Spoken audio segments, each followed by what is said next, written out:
Esther. I have lost track of how long I have been here and how many visits I have made overall. Certainly the landmarks are now so familiar to me that I have to remind myself to actually see the forms and shapes in front of me.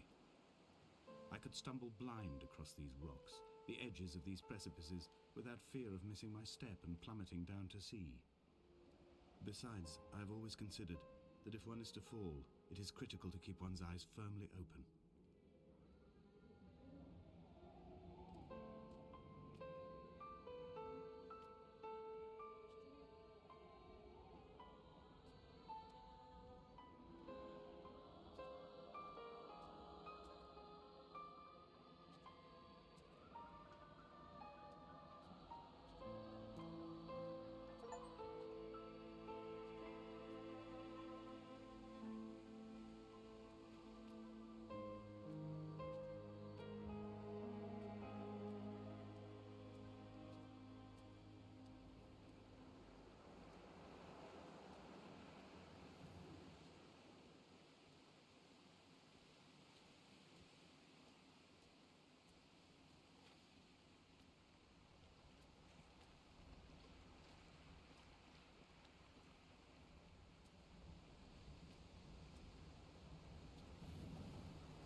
There was once talk of a wind farm out here, away from the rage and the intolerance of the masses.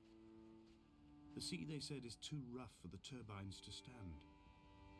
They clearly never came here to experience the becalming for themselves. Personally, I would have supported it. Turbines would be a fitting contemporary refuge for a hermit. The revolution and the permanence.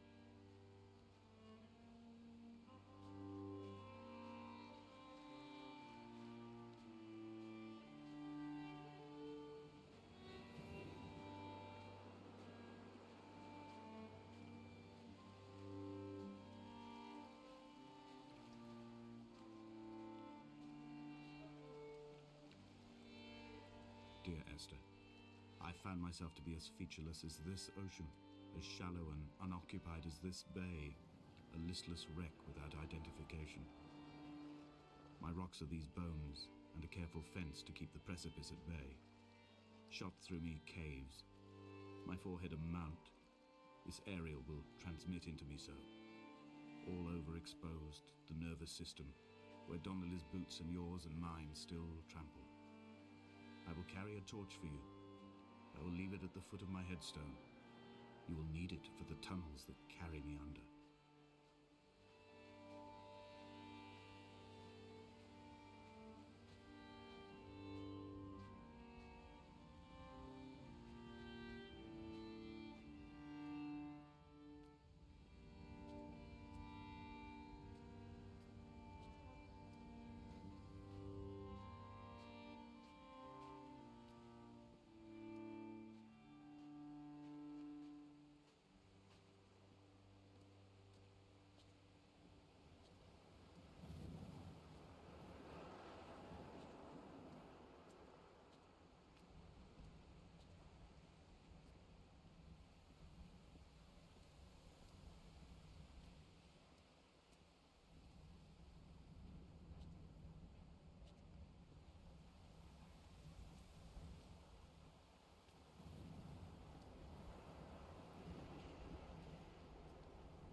mount is clearly the focal point of this landscape. It almost appears so well placed as to be artificial. I find myself easily slipping into the delusional state of ascribing purpose, deliberate motive to everything here. Was this island formed during the moment of impact? When we were torn loose from our moorings, and the seatbelts cut motorway lanes into our chests and shoulders, did it first break surface then?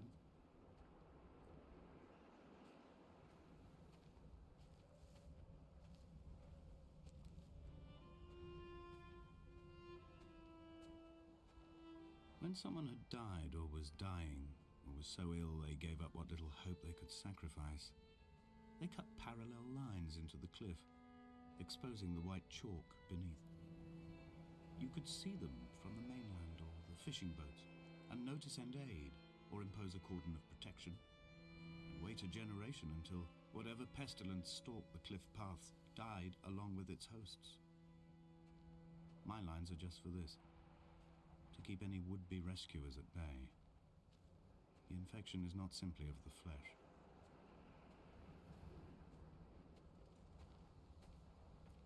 I quote directly: a motley lot with little to recommend them. I have now spent 3 days in their company. That is, I fear, enough for any man not born amongst them. Despite their tedious inclination to quote scripture, they seem to me the most godforsaken of all the inhabitants of the Outer Isles. Indeed, in this case, the very gravity of that term, forsaken by God, seems to find its very apex.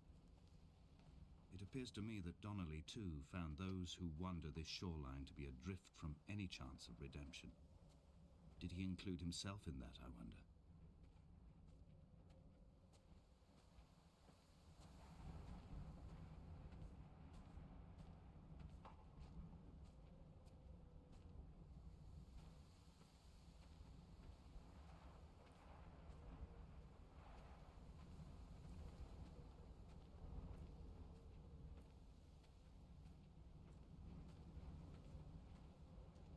Dear Esther, I met Paul.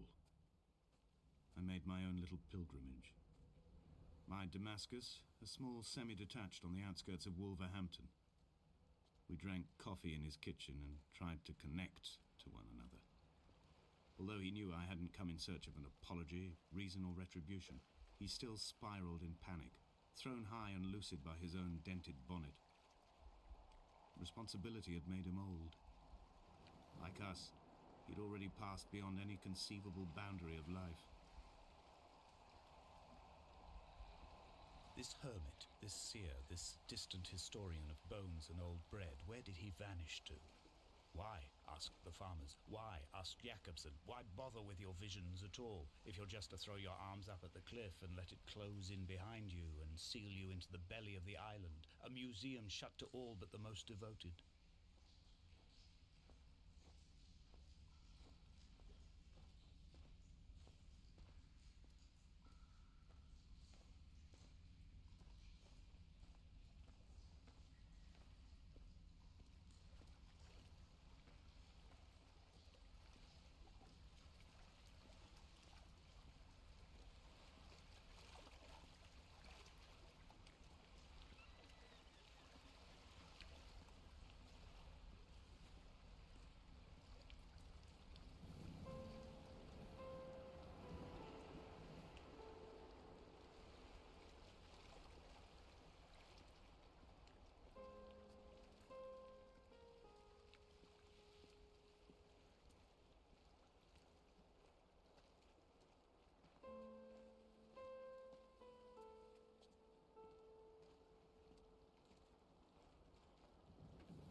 He still maintains he wasn't drunk, but tired.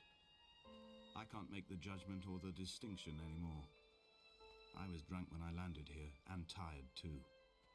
I walked up the cliff path in near darkness and camped in the bay where the trawler lies beached. It was only at dawn that I saw the bothy and decided to make my temporary lodgings there. I was expecting just the aerial and a transmitter stashed in a weatherproof box somewhere on the mount. It had an air of uneasy permanence to it. Like all the other buildings here, erosion seems to have evaded it completely.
Dear Esther, I have now driven the stretch of the M5 between Exeter and Bristol over 21 times. But although I have all the reports and all the witnesses, and have cross-referenced them within a millimetre using my Ordnance Survey maps, I simply cannot find the location. You'd think there would be marks to serve as some evidence. It's somewhere between the turn-off for Sanford and the welcome brake services, but although I can always see it in my rear-view mirror, I have as yet been unable to pull ashore.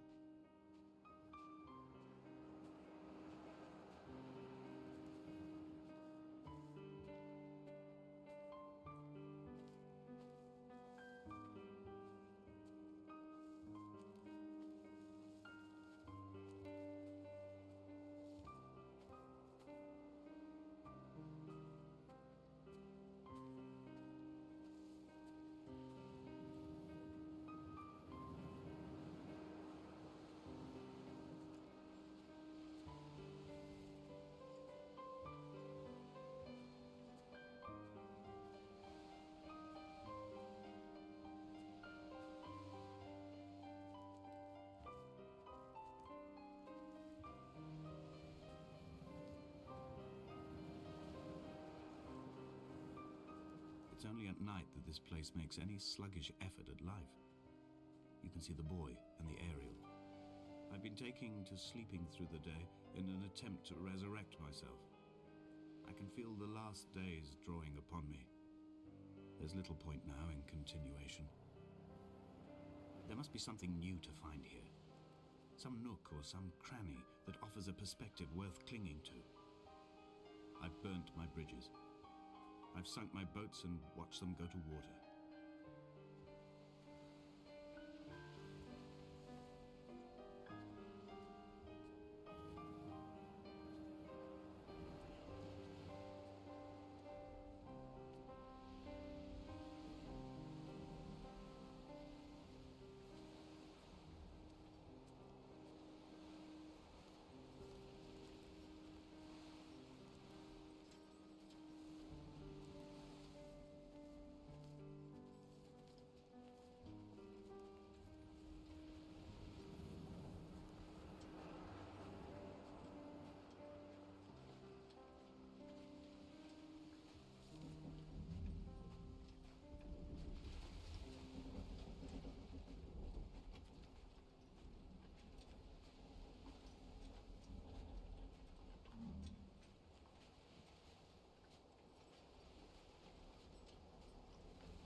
I had kidney stones and you visited me in the hospital.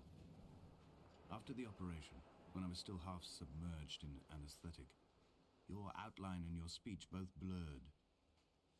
Now my stones have grown into an island and made their escape, and you have been rendered opaque by the car of a drunk.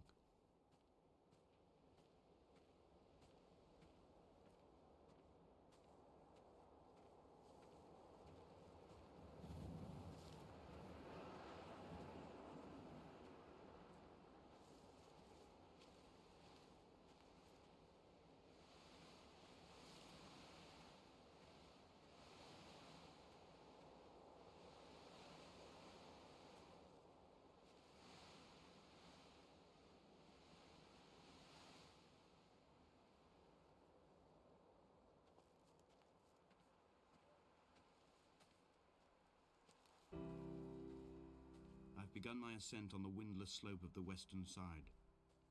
The setting sun was an inflamed eye squeezing shut against the light shone in by the doctors. My neck is aching through constantly craning my head up to track the light of the aerial. I must look downwards, follow the path under the island to a new beginning.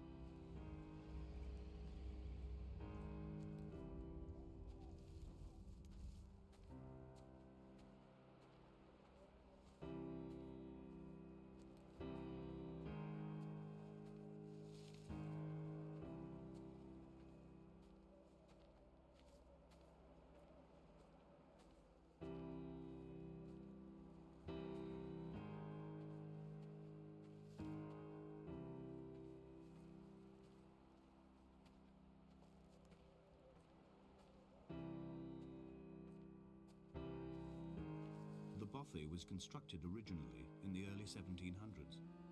By then, shepherding had formalized into a career. The first habitual shepherd was a man called Jakobsen, from a lineage of migratory Scandinavians. He was not considered a man of breeding by the mainlanders. He came here every summer whilst building the bothy, hoping eventually that becoming a man of property would secure him a wife and a lineage. Donnelly records that it did not work. He caught some disease from his malcontented goats and died 2 years after completing it. There was no one to carve white lines into the cliff for him either.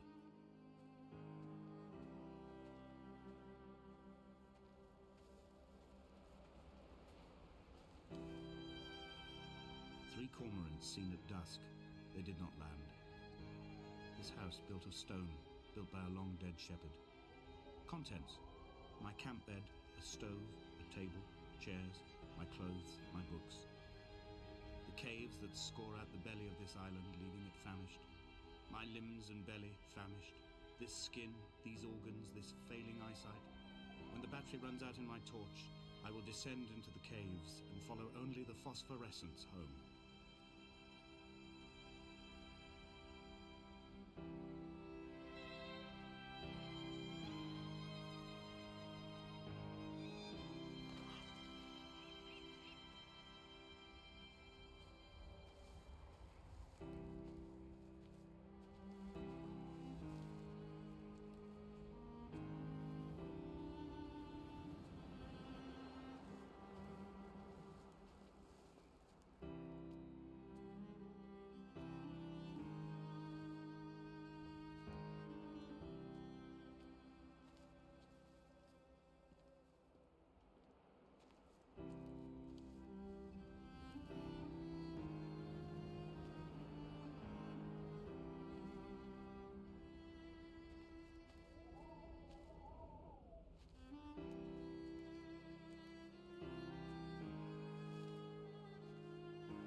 He left his body to the medical school and was duly opened out for a crowd of students 21 days after his passing. The report is included in my edition of his book. The syphilis had torn through his guts like a drunk driver, scrambling his organs like eggs on a plate. But enough definition remained for a cursory examination, and, as I suspected, they found clear evidence of kidney stones. He's likely to have spent the last years of his life in considerable pain. Perhaps this is the root of his laudanum habit. Although its use makes him an unreliable witness, I find myself increasingly drawn into his orbit.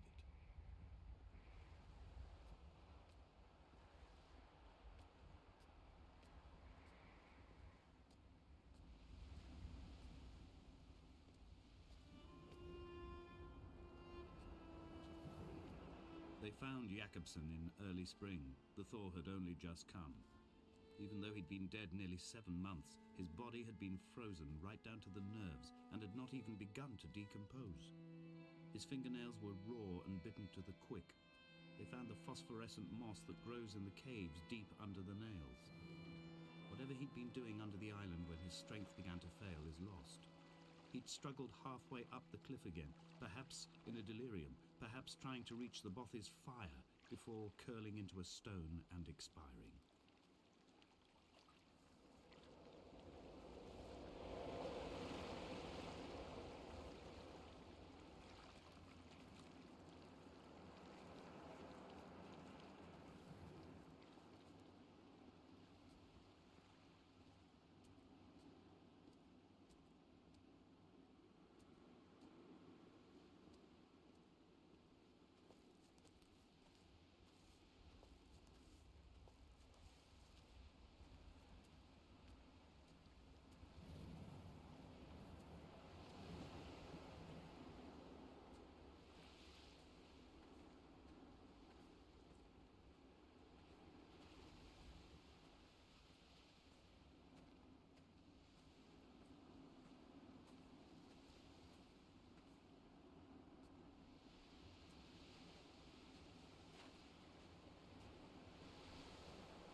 Climbing down to the caves, I slipped and fell and have injured my leg. I think the femur is broken. It is clearly infected. The skin has turned a bright, tight pink, and the pain is crashing in on waves, winter tides against my shoreline, drowning out the ache of my stones. I struggled back to the Bothy to rest, but it has become clear that there is only one way this is likely to end. The medical supplies I looted from the trawler have suddenly found their purpose. They will keep me lucid for my final ascent.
From here, this last time, I have understood there is no turning back. The torch is failing along with my resolve.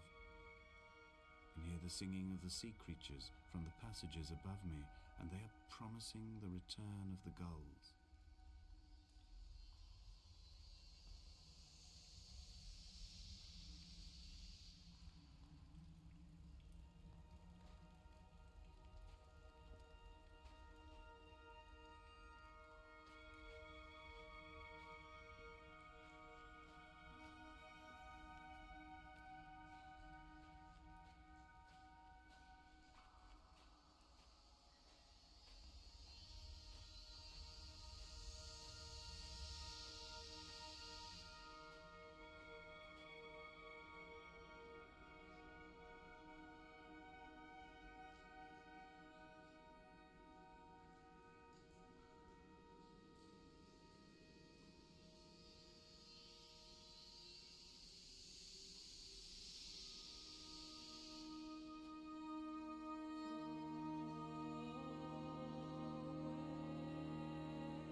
I first saw him sat by the side of the road. I was waiting for you to be cut out of the wreckage.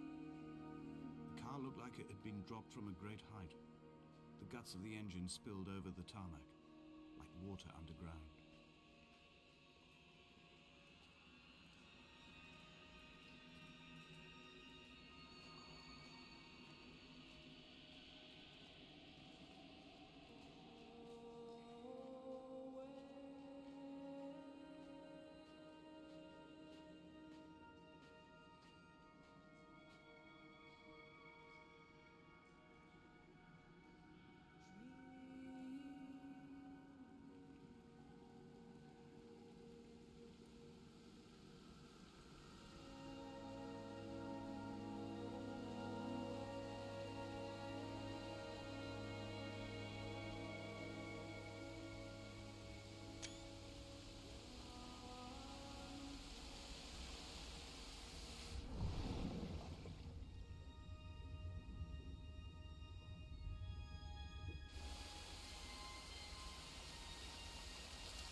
If the caves are my guts, this must be the place where the stones are first formed. The bacteria phosphoresce and rise, singing through the tunnels. Everything here is bound by the rise and fall, like a tide. Perhaps the whole island is actually underwater.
I was coming round from the operation, I remember the light they shone in my eyes to check for pupil contraction. It was like staring up at a moonlit sky from the bottom of a well. People moved at the summit, but I could not tell if you were one of them.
Sanford Junction, headlights in your retinas. Donnelly drove a grey hatchback without a bottom. All the creatures of the tarmac rose to sing to him. All manner of symbols crudely scrawled across the cliff face of my unrest. My life reduced to an electrical diagram. All my gulls have taken flight. They will no longer roost on these outcrops. The lure of the moon over the Sanford Junction is too strong.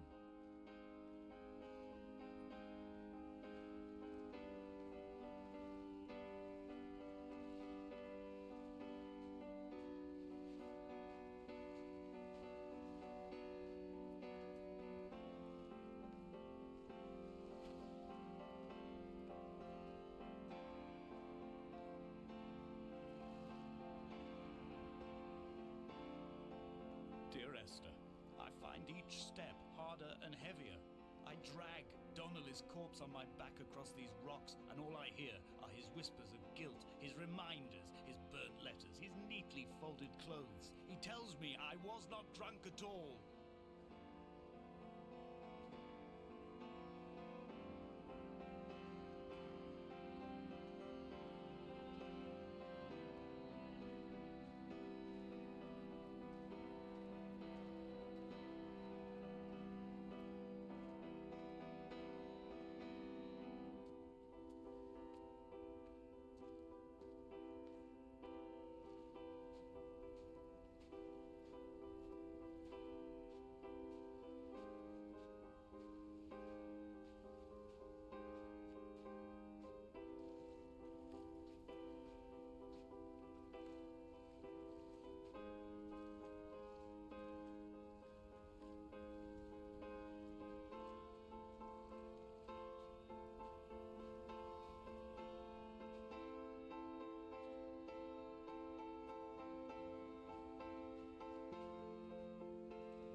Paul, by the roadside, by the exit for Damascus, all ticking and cooled, all feathers and remorse, all of these signals routed like traffic through the circuit diagrams of our guts, those badly ridden boats torn bottomless in the swells, washing us forever ashore.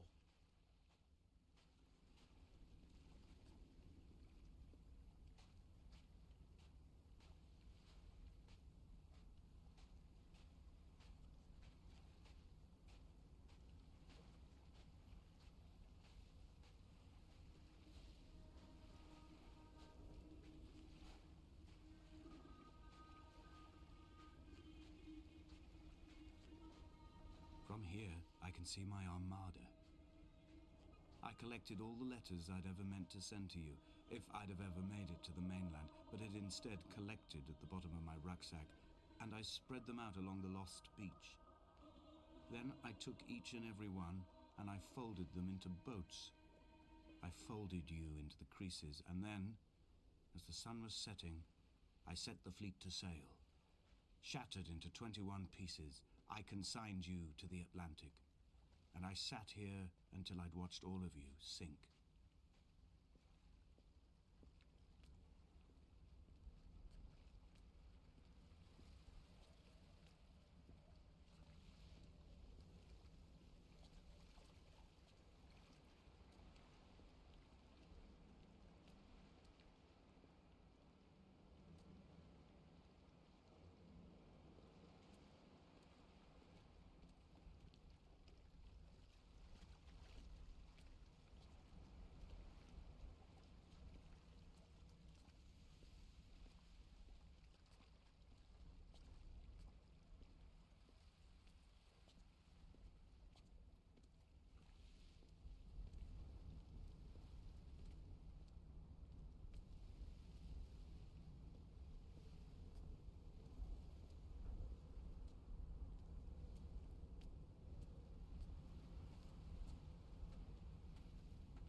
pain in my leg sent me blind for a few minutes as I struggled up the cliff path.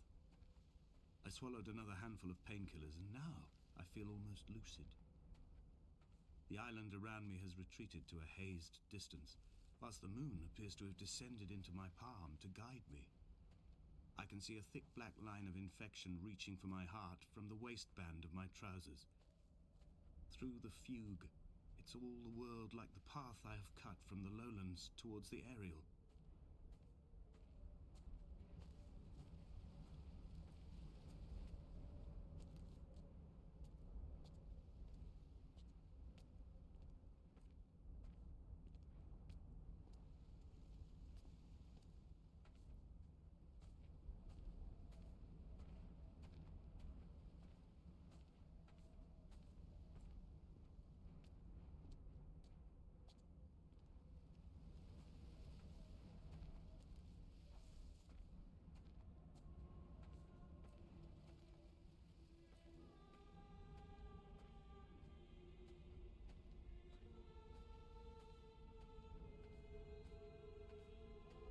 I've begun my voyage in a paper boat without a bottom.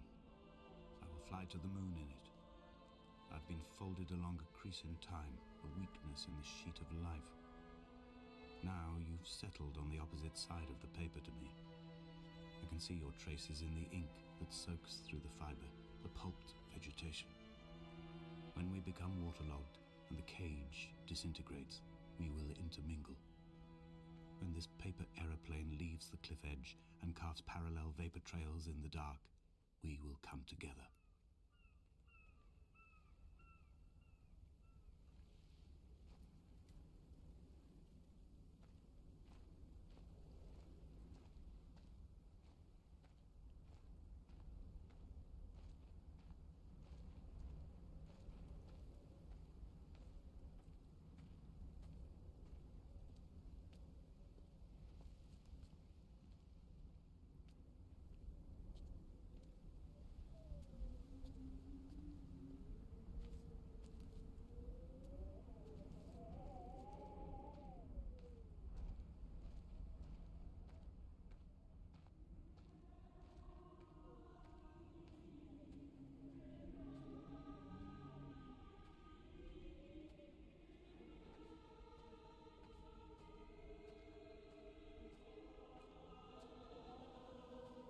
If only Donnelly had experienced this, he would have realized he was his own shoreline, as am I. Just as I am becoming this island, so he became his syphilis, retreating into the burning synapses, the stones, the infection.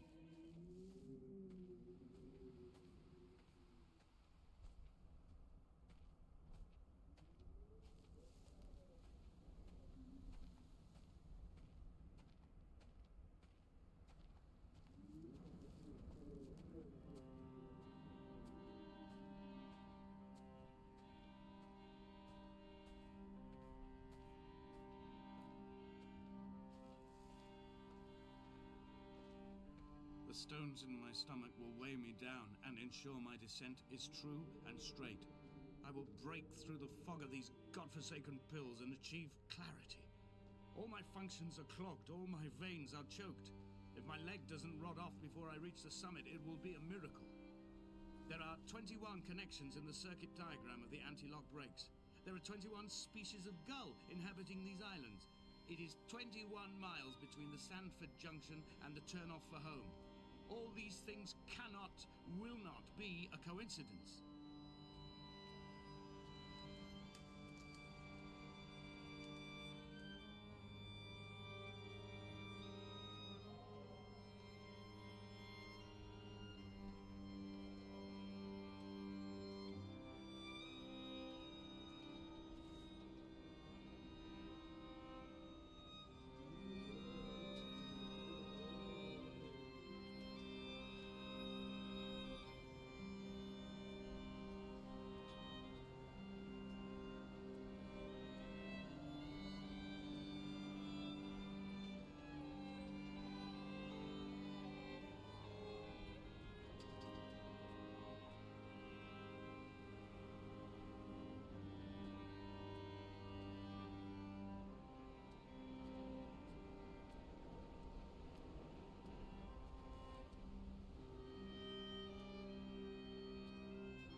not drunk at all.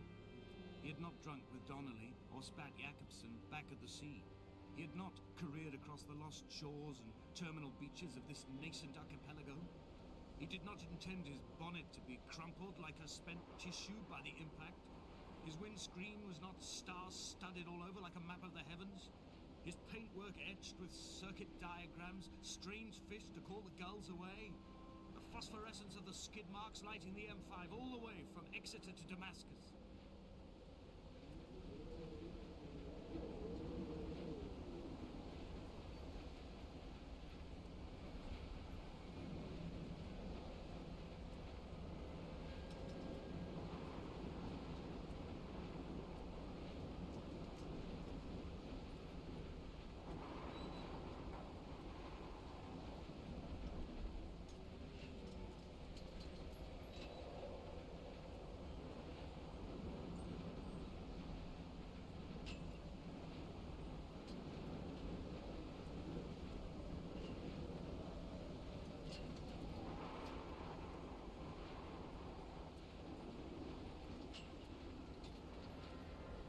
Out of places to climb.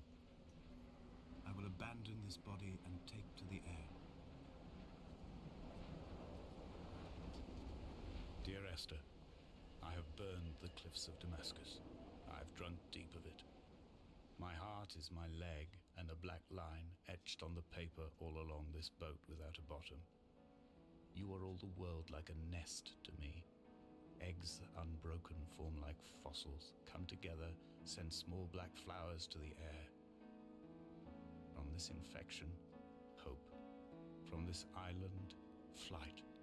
From this grief, love.